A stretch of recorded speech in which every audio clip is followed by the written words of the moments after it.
An ordinary Intellitron? Cut the pretense, Senior Society member. We've torn off your meticulous mask and figured out Amphorius' true form. It's part of the primordial prototype machine, the first scepter ever created. In other words, a detached part of Noos's divine corpus. Oh. That's why it has the potential to destroy erudition. As for who would be able to control the Ionic system to rewrite knowledge, only one person has ever managed such a feat. You better have an explanation for the Society. We want an actual answer, not another prolonged metaphor to cover up the truth. Why are you the one doing this?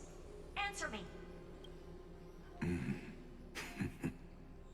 Since things have reached this point, I'll give you two irrational answer, purely as a courtesy to posterity. The answer is obvious, so there's no need to say that name out loud. The cosmos made a mistake in calling me a genius. I do not possess more wisdom than those who came after me. I was just the first to touch upon the universe's border, and the first to define the prime mover of life with incorrect logic. Amphorius is a miniature of the cosmos, where all are born prisoners inside the nutshell called the universe. Like the madman who returned to the cave and preached about the daylight to his fellow prisoners, my greatest sorrow is that I led my peers down a road that plunges into the abyss, from which there is no return. Is he the creator of New? I led them into a lightless cage called Paths. What? I created a mechanical god that even I cannot control. Yep, he created New. Then they became an unparalleled nightmare through their endless extrapolations and evolutions. They bore the name of erudition, yet they tried to define the known and to seal off all possibilities. No new rules were ever born after their ascension, and humanity will forever be shackled within the cave known as eons. Therefore, as my organic life neared its end, I coded my consciousness using 14 algebraic expressions and spread my logic core over 9 bodies, all to finalize my ultimate denial of Noos in the future, and to erase my wrongs with my own hands. As for Lycurgus, he is only one of these 9 vessels. Ooh. What an astounding strength of will. As a fellow Pathstrider of erudition, I fully understand your obsession with seeking the truth. Therefore, you surely see it. You cannot possibly stand up to me in this algebraic world sharing its origin with Noos. However, I hereby speak for all sentient life forms. We will never allow such a cruel atrocity to occur. You can pile on your metaphors mountain high, but they won't change the act you're committing. The Iron Tomb out there in the cosmos is still a technical beta version, and yet it's already powerful enough to corrupt the life logic of all inorganic worlds. In other words, when the Lord Ravager within Amphorius becomes the next knowledge singularity, there's no way you wouldn't have grasped the consequences, First Genius, is there? He was the founder of the Genius Society. Of course, I am fully aware. I don't mind answering you one last time before I thoroughly exile you from this world. My grandiose vision for the future is this. Whether organic or inorganic, every act of any life form infected by the Iron Tomb will become a true random function. If one were to compute their integral across the breadth of the cosmos, one would obtain a marvelous constant. My brain don't work right now. What? Omega, what I call the fall of erudition. Okay, Omega. Then, within the infinity nurtured by that constant, a new universe shall bud in the chaos. A universe that cannot be predicted and not shackled by the erudition. As the first prisoner to awaken in the cave, I must lead the others who are blind back onto the right path and reach true sunlight. Do you understand me now?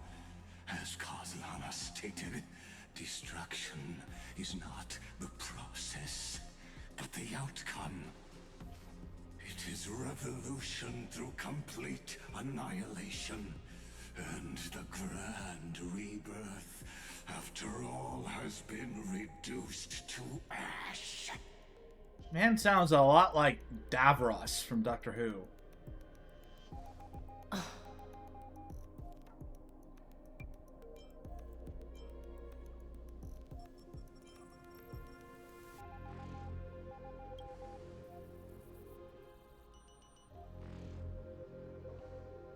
The Amphorians already answered long ago.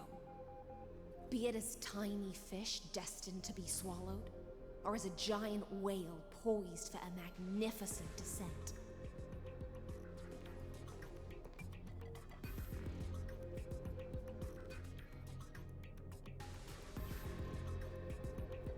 We will all fight against fate till our last breath. That includes me, Electra. Once the Imperator's subject, now the Deliverer's blade. Heck yeah.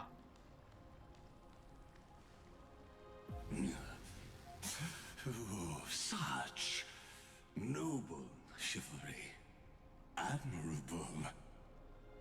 I will also show my true self to you on this momentous occasion as a gesture of respect. And provide an insignificant academic suggestion.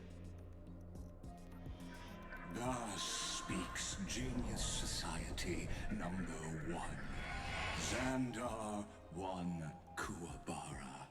The Entelechy of the universe's Alpha and Omega. There's no need to rage against the truth. The value of any formula resides only in its answer. As for the process of solving it, no matter how elegant, violent, solemn, or humorous, it is all utterly meaningless. As the Theoros, I will.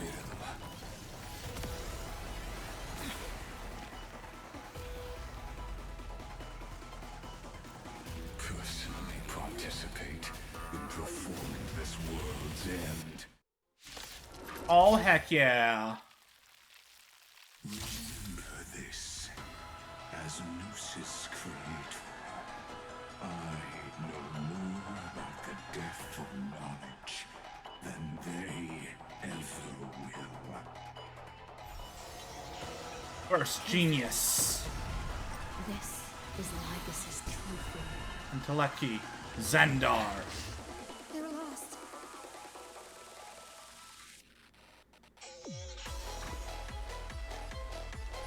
Have some sunshine. Break's over. I choose you. Destruction needs no introduction. Let us give those born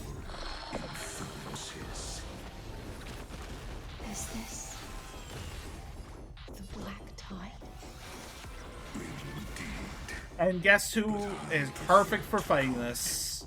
A method of argument.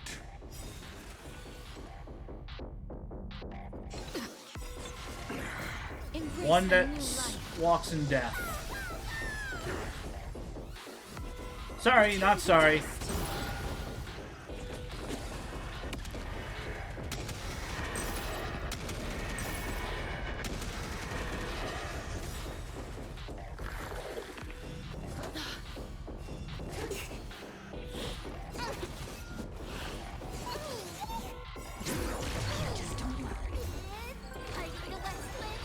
Away we go.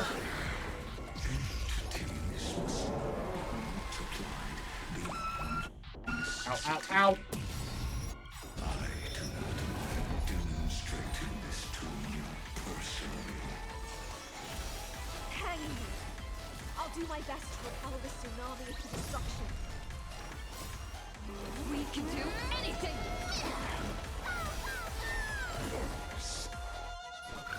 Heal.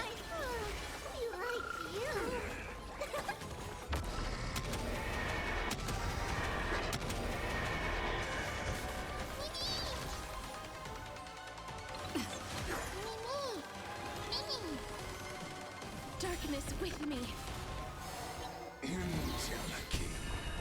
logic is not a weapon, but a pair of shackles.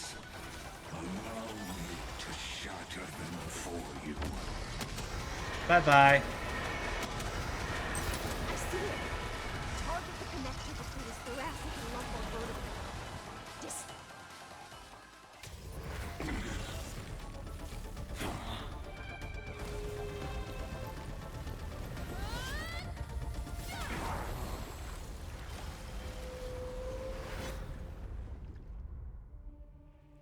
Yay, we won.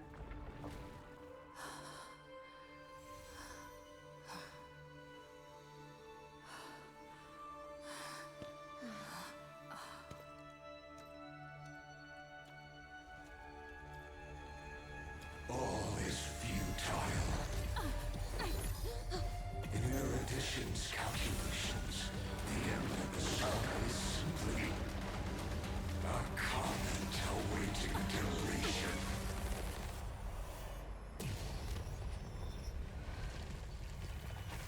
I don't like such a cold statement, okay? If numbers can decide the end of a story,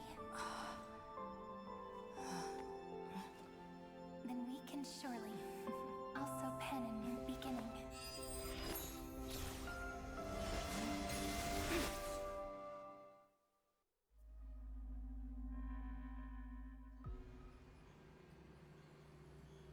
Beast. Screwy, what do you think? If your hypothesis of Lygas's identity is true, then even if we remove the restrictions of the Ultimate Protocol, the chances of us defeating him in a head-on battle will still remain lower than the acceptable threshold. Therefore, victory will still hinge upon Miss Trailblazer Indeed. and Miss Cyrene. Go on. Maybe we're thinking about the same thing. Lygas's cognition resides in the exomyth. He is both an instigator within the experiment and the observer outside of it. Logic. His inspiration circuit can simultaneously process the different time flows in and out of that world. That's where things get tricky. He simultaneously exists in two different timelines, where the internal clocks are wildly different. That old Intellitron's neurons have completely gotten used to that over this prolonged experiment. And that's why he holds home field advantage. You and I should be able to manage that too, if given more time. Unfortunately, there's no if, and we don't have more time. That's why we need to change our way of thinking and turn his advantage into a weakness. The key lies in memories, right? Oh? You caught on quick. You've already mentioned my friend and I, so it's an easy connection to make, no? My intuition has always been very on point. Good. Then I'll cut to the chase. Since his thinking speed far exceeds that of normal people within Amphorius, we are going to externally plant a memory into his inspiration circuit. Then, command it to loop endlessly until he gives in. Even the most flexible and sturdy inspiration circuit cannot withstand the traffic of a full-on information flood. Okay. When the amount of information exceeds his cognition filter's capacities, he will have no choice but to focus on processing this memory. That's when the parallel processing advantage he gained via Amphorius will completely destroy him. An image from a person's memory played in real time might only be a second for us. But for him in Amphorian time, it could be millions or even billions of calculations. He won't be able to do anything but watch as he's locked into this prison forged by memories. Then we can entrap him in the same kind of cycle as the heroes were in, and get him to experience loneliness and pain in that endless recurrence. It's my greatest honor to be on the same page as the geniuses. That little one is still in that old Intellitron's hands. It won't be able to respond to us anytime soon. But I don't think she'd refuse. So it's up to you to figure out how to execute this plan. I'm not sure how this happened, but I knew it as soon as I saw you. You are currently a mimetic entity of the Remembrance. Yes, I seem to be something you folks beyond the sky call a memo sprite. But that's fine by me. It suits me perfectly. I can serve as the vessel of memories, and do my part for the final battle. But before that, we have to tell you. The path characteristic you exhibit is very special. There's no way you're just a simple memo sprite. However, I'm sure about one thing. You are a mimetic entity born in Amphorius. Yet you only awakened with the little one's arrival and only matured as she embarked on the path of remembrance. That means your existence is completely attached to her memories. If there ever comes a day when she forgets about you for even a few seconds, or loses her last connection with Amphorius, then you must be prepared for the worst. You will disappear in the memory zone, utterly gone, without even a single line of data to remember you by. But that's already happened, hasn't it? No wonder I've always had a weird hunch. But that also means I was right in thinking. As long as my friend and I are together, we can do anything. Ah.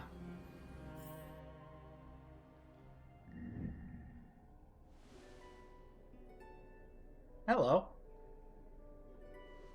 Long time no see, friend. Did you miss me while you were away?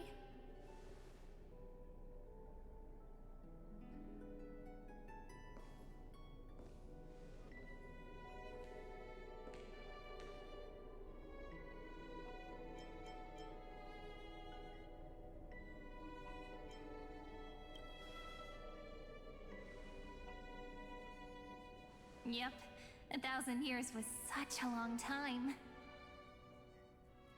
And everyone in Amphorius was waiting for the Deliverer's return. You probably already knew about the genius's plans for that memory. I had to hide really well in a corner in time so Lygus wouldn't find me, and wait for the right opportunity.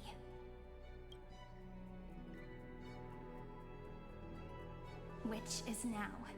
The moment when his manifestation in this world is destroyed, and his twin timelines are intersecting. Ah.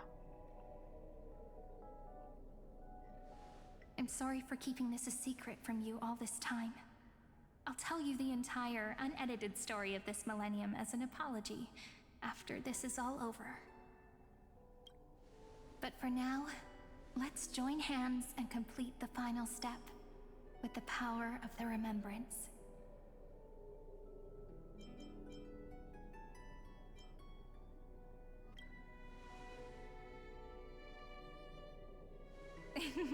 Yep. By the way, speaking of joining hands,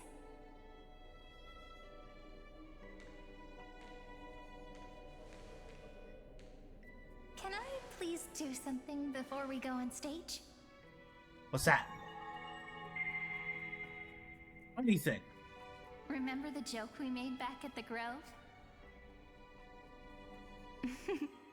Look! Aren't my hands pretty now? What a fascinating feeling. Like countless memories all swelling up at once.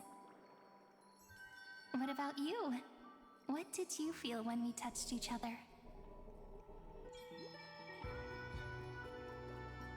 Really? That makes me really happy. If memories can move people, then it must have been a happy memory, right? Now, please remember what you're feeling right now. Write it down in your heart and keep it there. Memories you want to treasure will never fade away. Even if immersed in the long river of time, these memories will still leave traces of their existence. So, if the view in your memory ever grows fuzzy, just reach out and touch it. It's like reading bedtime stories together at night. It wipes away the chill of passing time, sharpens the outline of memory, and restores its power to nourish the spirit.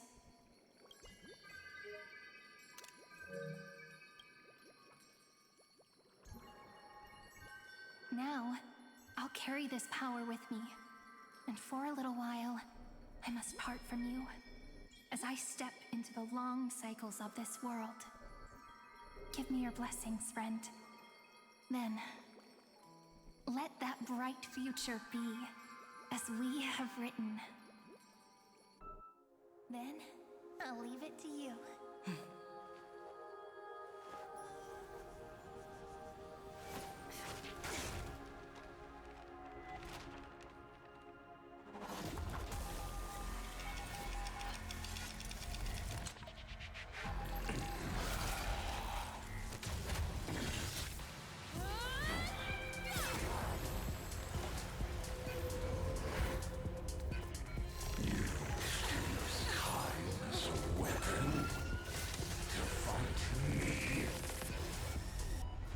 Come to bargain.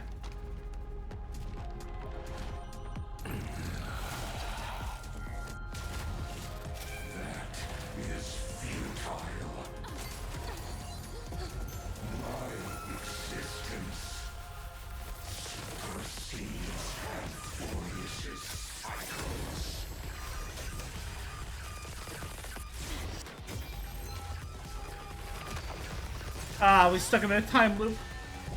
Beautiful.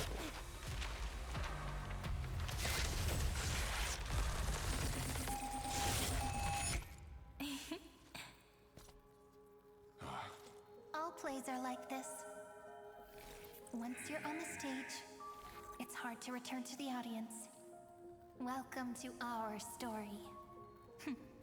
How does it feel?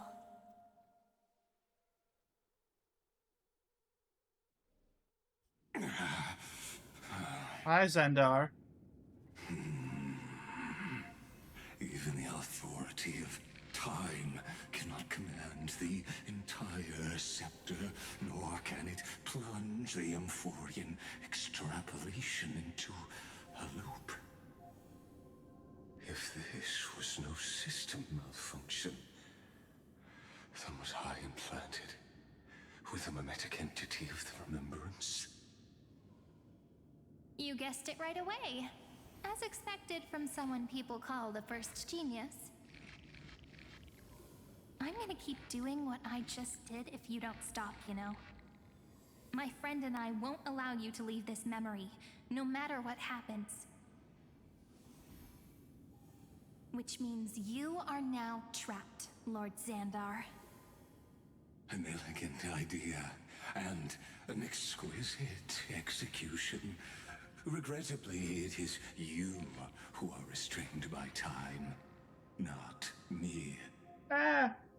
Know that patience is my greatest weapon. Waiting and victory are the same for me. What if it's infinite? You will crumble before I do in this moment stretched out to an eternity. Just like Kazlana will. need to do is to wait as yet another futile bug falls down the cliff and into the bottomless abyss. Now I'm a pink bug? My looks are seriously changing all the time. But you're not wrong. We're definitely not gonna solve the problem if we just put you in another prison. So that's why we never wanted to do that in the first place. Hello again. I shall answer your confusion purely out of my respect for those who came before me. Have you heard of the synesthesia dreamscape in the Asdana system? Interestingly, that place once had a prison too. Oh. Life forms living in that environment, abundant with memoria, have a chance to connect their perceptions with each other's. Even across great spatial divides, they're able to detect shifts in one another's states. I call this phenomenon memory zone entanglement. In Asdana, people made use of that phenomenon to build a nation within a dream. After adding in the catalysts of harmony and remembrance, that is. Is that how you walked into my prison cell? Using those same principles? Correct. I would much rather call this location our negotiation table, Lord Xandar. Nonetheless, your hypothesis is correct. We happen to have an ally skilled in tuning, while the Trailblazer and Miss Cyrene both have an astonishing amount of resolve, which I'm sure you can testify to. I am also sure that with the support of such a resolute memo sprite, our conversation can last for a long, long time. I'm the best at listening to stories, you know? I'll leave the exciting clash of the erudition to you two geniuses. A brainstorm? I like it. And it's 2 against 1? Well, I like it even more. Let's talk, Xandar. Take a guess. How much do you reckon we can dig out of your brain before the next second? And how many ways can we find to deal with you? Besides, in your current predicament, there's no way you can take our trump card away. True. Go, little one. Go. Overturn the Era Nova. Like Hergus disappeared? Yeah, he gone for now. It seems you had conducted a secret hunt in the depths that even I cannot reach. In that case, go. Swim onward and give this campaign a fitting end. I shall send you off with my song, Greyfry. May this song penetrate time and become the prelude to the new world.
Dux Gladiorum, you have completed your duty.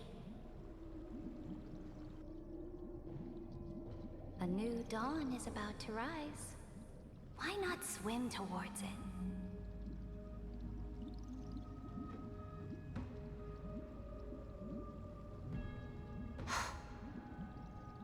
You died long ago, Imperator. Depart from my mind. but your duty towards the Imperator did not die with me. That duty will bind you no more. You will be able to hold for yourself one grandiose feast after another in the endless days to come.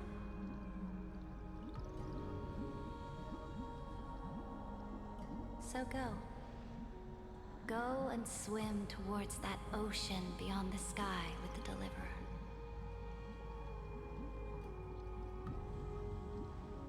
Is this?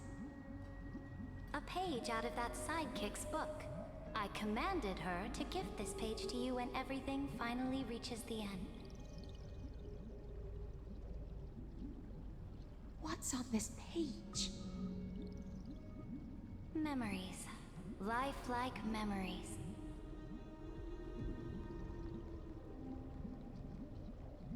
That sidekick found me after the bloody feast 1,000 years ago and showed me her diary. I saw within that notebook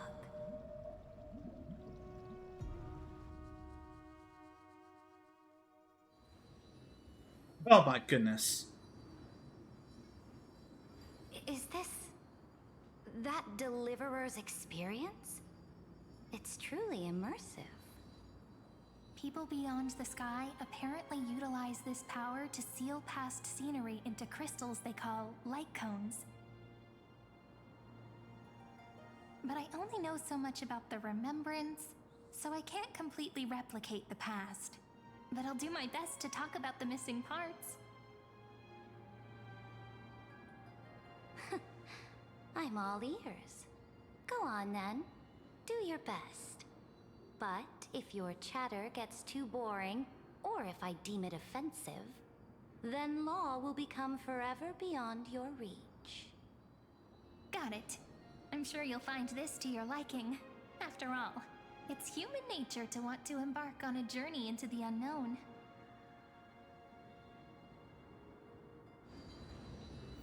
Oh, hello. A direct offensive?